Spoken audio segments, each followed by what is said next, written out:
Esse é um vídeo bem rápido, onde eu só quero trazer um pouquinho mais sobre documentação, né, Conselho Nacional de Educação e tudo mais, e eu andei vendo muitos familiares de crianças com autismo e mesmo algumas pessoas, professores e profissionais da área, comentando sobre essa alteração, aguardando homologação, tá? Então, isso é um aspecto a se observar.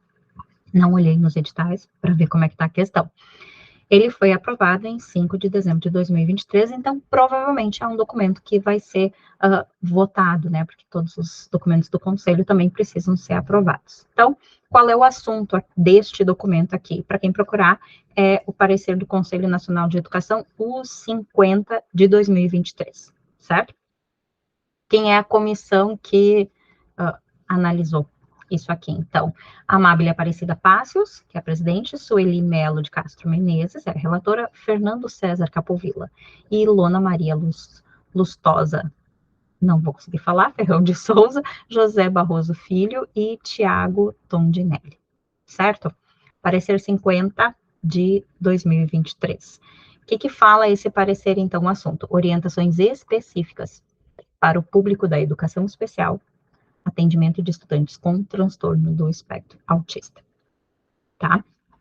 Então, aqui, dentro do relatório, né, os relatórios do Conselho Nacional de Educação normalmente começam descrevendo que o Conselho tem deliberação, então eles trazem a lei da criação do Conselho, e eles trazem o porquê que eles estão realmente fazendo isso aqui. Então, uma das demandas mais recorrentes da sociedade, em seus âmbitos público e privado, refere-se à modalidade de educação especial. Em amplas discussões sobre a inclusão educacional, cujas temáticas te revestem de grande interesse. Muitas dúvidas relativas ao atendimento, considerando principalmente a grande diversidade do nosso país, na vivência de uma política nacional equitativa, inclusiva e ao longo da vida, que deve ser continuamente revisitada e atualizada, em seus princípios e propostas, mantidos a partir do engajamento e comprometimento de todos na construção da cultura inclusiva. E aí eles seguem, né? Então, pode-se constatar que, né, a partir da decisão política de vivência no sistema inclusivo, então, as escolas brasileiras recebem e precisam se preparar cada vez mais para acolher de forma crescente e qualificada as pessoas com deficiência, que são os PCDs, transtorno do espectro autista, TEA, e altas habilidades ou superdotação em seus sistemas e instituições. Aqui, muitos professores comentaram comigo, e eu fui uma que estranhei também, porque na tríade da educação especial, nos documentos mais antigos, nós temos a pessoa com deficiência, PCD, o TGD, Transtorno Global do Desenvolvimento, e altas habilidades de superdotação. Então, na legislação mais nova agora, o TGD, Transtorno Global do Desenvolvimento, não está mais sendo usado, está sendo utilizado o TEA, tá? E aí a gente vai ver essa alteração já nesse documento aqui. Em nenhum lugar, por enquanto, que eu analisei, eu vi eles se referindo a esse público como o TGD, transtorno do espectro autista, conforme os novos documentos aí que estão sendo lançados também na área da saúde, né? Então, considerando essa tríade, que são esses três públicos, pessoas com deficiência, pessoas com transtorno do espectro autista e pessoas com altas habilidades de superdotação, então, eles precisam ser atendidos pela educação especial. Fato. Constatamos uma crescente procura de orientações e informações encaminhadas ao Conselho Nacional de Educação sobre o atendimento, a partir das dificuldades enfrentadas para a garantia de que esse público tenha o apoio necessário para sua realização plena como ser humano, inserido no contexto do nosso Estado democrático de direito. Então, diante disso, né, eles decidem, então, que se precisa aí ter um documento que oriente a respeito disso. E elaborar esse documento é um grande desafio, porque ainda a área da avaliação, a área do atendimento, a área do autismo, principalmente, né, tem uma carência de evidências científicas, de experiências brasileiras. Material de fora tem, até que tem bem mais, né, mas no Brasil nós pesquisamos pouco sobre autismo, nós temos poucas produções científicas para poder validar instrumentos nesse sentido, né. Quando tratamos da inclusão educacional, temos que realçar a materialidade das ações concretas. E é relevante também considerar o percurso acadêmico proposto, as adaptações, formação dos docentes e outros profissionais que são eixos estruturantes da política de acessibilidade curricular. Meta da inclusão, né? Então, o que se a missão, né, orientadora e indutora desse processo, desse documento aqui, eles identificaram que um número cada vez maior de estudantes autistas matriculados nas escolas, e com isso tem comissão, tem IBGE, a quantidade de autistas está aumentando, e se precisa pensar em como atender esse público. E aí, a comissão bicamaral, eu chamo a atenção para Fernando César Capovilla. Vocês que trabalham na educação especial, normalmente a maior parte das pessoas que participam aqui do meu canal é da educação especial, vocês sabem que Capovilla é um grande vendedor de testes, né? Ele acredita em evidências científicas baseadas em testes, tá?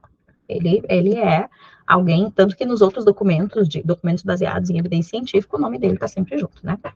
Capovilla normalmente está junto. Então, ele vai falando de quem são as pessoas, né, que participaram da formulação deste documento.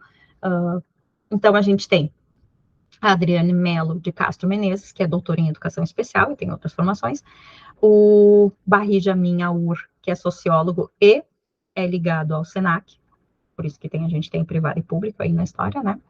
Carlos Schmidt, muito orgulho, gauchinho, olha que coisa maravilhosa, né, da nossa URGS aqui, é doutora em psicologia. Aí nós temos a Débora Regina Paula Nunes, que também é psicóloga, mas é doutora em educação especial, e ela vai trazer essa questão mais de fora, né? E aí a gente tem Deise das Graças Souza, que também vem da área da psicologia.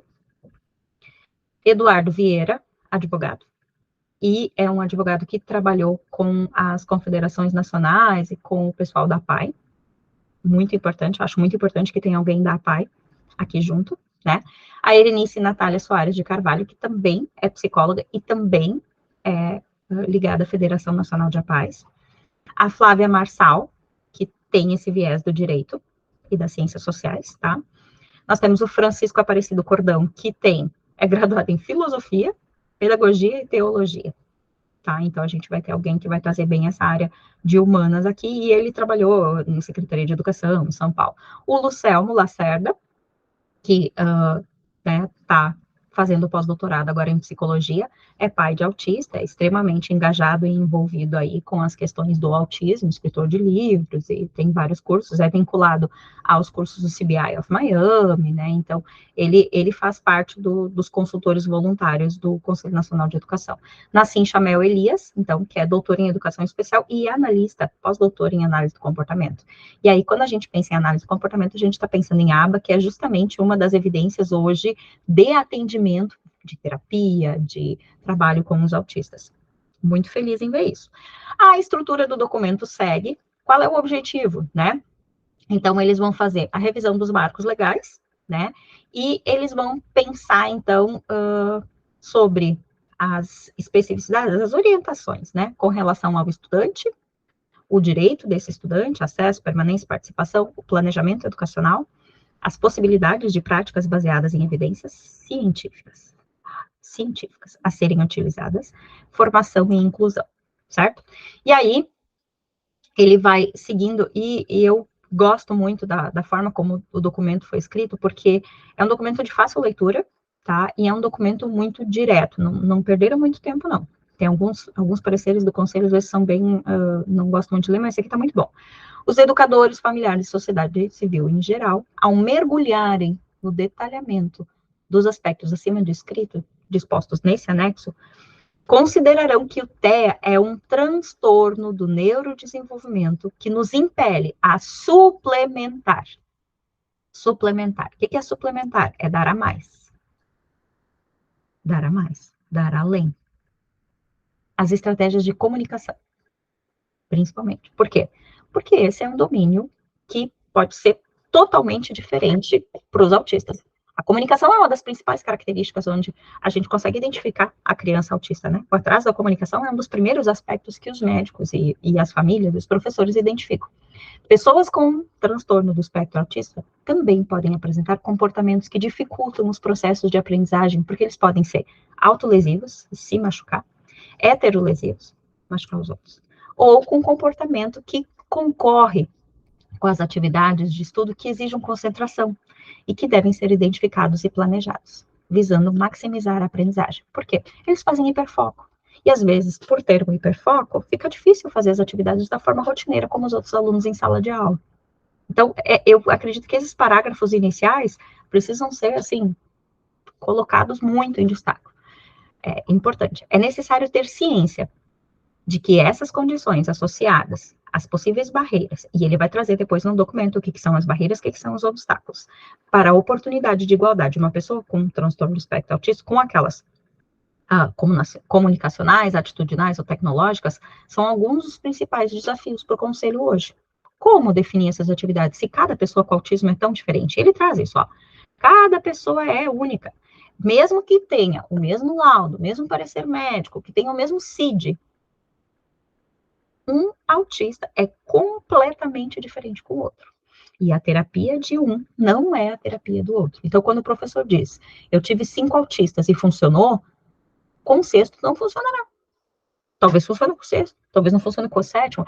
Cada autista é absolutamente único e a terapia, o atendimento, a proposta dele precisa ser da mesma forma única. Claro, correto seria se nós pudéssemos na escola tratar todos de forma única, né? Mas também não temos pernas nem braços para fazer uma educação tão individualista assim, né? Ele é um sujeito aprendente, ativo, criativo, reflexivo e interativo. E a gente precisa pensar nessas singularidades, as coisas únicas desse processo dele. É essencial considerar as suas necessidades. As necessidades de quem? Do autista, desta criança, desse estudante. Não é da escola, não é do professor. Ele precisa ser compreendido. Mas além das necessidades, a gente tem que pensar nas habilidades e nas potencialidades. E para ter habilidade e potencialidade, ou para saber, ele tem que ser avaliado, né?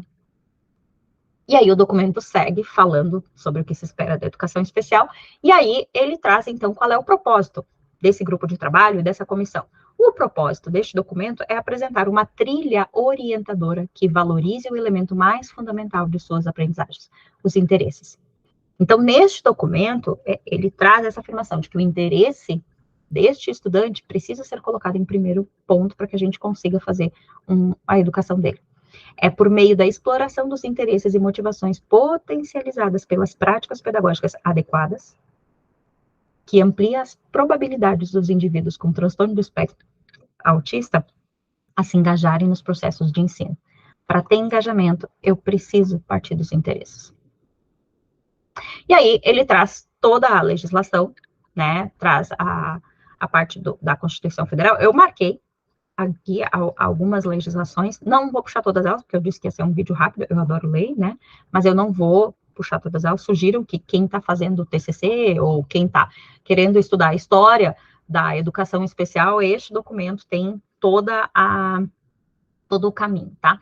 Importante ressaltar que a lei 12.764 de 2012, ela foi a primeira a considerar o autista como uma pessoa com deficiência. Se a gente fosse pensar por isso aqui, a gente nem precisaria mais ter a tríade, onde tem lá o TGD, ou tem pessoa com deficiência, transtorno com espectro autista e pessoa com altas habilidades de superdotação. A gente poderia ter só dois, né? Pessoa com deficiência, porque o autismo tem hoje todos os direitos de uma pessoa com deficiência assegurados. Eles não, né, essa lei define que eles fazem parte deste contexto, tá? E aí, dentro dessa lei aqui, a gente tem diagnóstico precoce, atendimento multiprofissional, nutrição adequada, terapia nutricional, medicamentos e as informações que auxiliem no diagnóstico e no tratamento. Então, para as famílias, para os familiares, para os professores que querem orientar familiares, tá? Onde eu procuro uma lei para poder ir atrás dos direitos do meu filho ou do meu estudante que é autista? Esta lei aqui, tá? 12.764 de 2012 é a lei que traz que a pessoa com transtorno do espectro autista, ela é uma pessoa com deficiência e tem que ter seus direitos assegurados. Bem importante essa lei, tá? Essa vale aí. Depois a gente tem terminalidade específica, a gente tem Plano Nacional de Educação, que traz metas, prazos, enfim. Aí depois a gente tem a lei brasileira da pessoa com deficiência. Então, se o autista está considerado como uma pessoa com deficiência, tudo que está posto aqui, tá? Nessa lei de 2015, que é a lei 13.143, que é a LBI, vale para o autista também. Então, para a família que está indo atrás de lei, isso aqui também entra para vocês, tá? E aí, aqui, quem está escrevendo, eu sempre penso na pessoa do artigo, do TCC, né? Quem precisa definir lá o que é a definição da pessoa com deficiência, que às vezes tu precisa descrever, eu sugiro que pegue o artigo 2º da Lei Brasileira de Inclusão, que ele vai trazer, que considere-se pessoa com deficiência aquela que tem impedimento de longo prazo, de natureza física, mental, intelectual ou sensorial, o qual, em interação com uma ou mais barreiras, pode obstruir sua participação plena e efetiva na sociedade, em igualdade de condições com as demais pessoas. É uma descrição que vale bastante, ele define o que são as barreiras, né? E ele traz que é ao longo de toda a vida. Então, não é só enquanto está na escola, toda a vida, tá? Para quem está procurando terapia aí. Aí ele começa a falar do relatório, tá? Aí realmente vem a parte onde a comissão, né, de educação especial vai trazer a parte do relatório. Acho importante ler isso aqui. Temos a ciência de que algumas questões relativas ao transtorno do espectro autista ainda não estão elucidadas e propostas aqui neste documento. Entretanto, a abordagem e discussão de detalhes nevrálgicos foram objeto de debates e pactuações a partir das definições relativas ao perfil deste educando. A avaliação, planejamento, formação dos professores e técnicos, atendimentos diferenciados e outras temáticas. Tá? Então, essas são orientações que auxiliam no atendimento deste público. Aí a comissão fez o voto, e eu não vou trazer a descrição de todo o documento, mas aqui no anexo tem o trabalho técnico-científico que foi validado e que provavelmente, em breve, vai ser transformado num documento de orientações, assim como antigamente nós tivemos as diretrizes curriculares para o atendimento educacional, a gente provavelmente vai sair aí uma diretriz para, né, o atendimento de estudante com transtorno do espectro autista, mas aqui a gente já tem o documento original, né, o documento inicial, óbvio que ele vai ter, sempre tem alguma alteração depois quando passa pela, né, pela Câmara e tudo mais. Então, as orientações, e aí o documento, na minha opinião, está muito bem estruturado, nortear, né, orientações para o atendimento, então, é um relatório técnico, né, e foi apresentado, então, ao Conselho. Tem a ficha catalográfica, para quem quiser citar, ele tem aqui bonitinho a referência bibliográfica, dá para citar este documento, tá? Então, ele pode, partes dele podem ser utilizadas como citações. O que a gente tem, então? Considerações preliminares, o histórico, a incidência, o direito, o compliance inclusivo, né? O compliance seria o conjunto de coisas, a educação inclusiva, as matrículas, formação das turmas, o fator de permanência, né? Que tem que estar no projeto do político-pedagógico, a participação, a aprendizagem, o desenvolvimento social, o estudo de caso e a avaliação. Protocolo de conduta, plano de atendimento educacional especializado, plano educacional individualizado. Opa! Opa, opa, opa! Validação! Como assim? Percebam?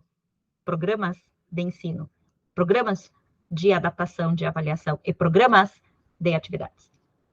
Possibilidades práticas, formação e inclusão do professor, né, de regência de sala, do professor do AE, dos acompanhantes especializados, tá? Então, aqui nós temos muita coisa para ler e para estudar. Eu não quero fazer um vídeo muito longo, vou parar por aqui, mas, sinceramente, eu, que sou, quando eles dizem no início do documento que muitas pessoas entraram em contato com o Conselho Nacional de Educação, eu sou muito sincera em dizer que eu sou uma, que eu mandei alguns e-mails para o Conselho Nacional de Educação solicitando orientações acerca da avaliação no contexto da educação especial, quais instrumentos, e eu também mandei e-mail perguntando o que era PI, PDI, PAE, porque cada documento do MEC traz uma nomenclatura diferente, então talvez neste documento agora eu vá ter respostas para essas minhas perguntas, né? Então eu vou colocar na descrição do vídeo o link para vocês terem acesso a esse documento original e vamos prestando atenção aí, comparando o original com o que vai ser publicado depois para ver o que vai ter de alteração, porque isso muitas vezes acontece também.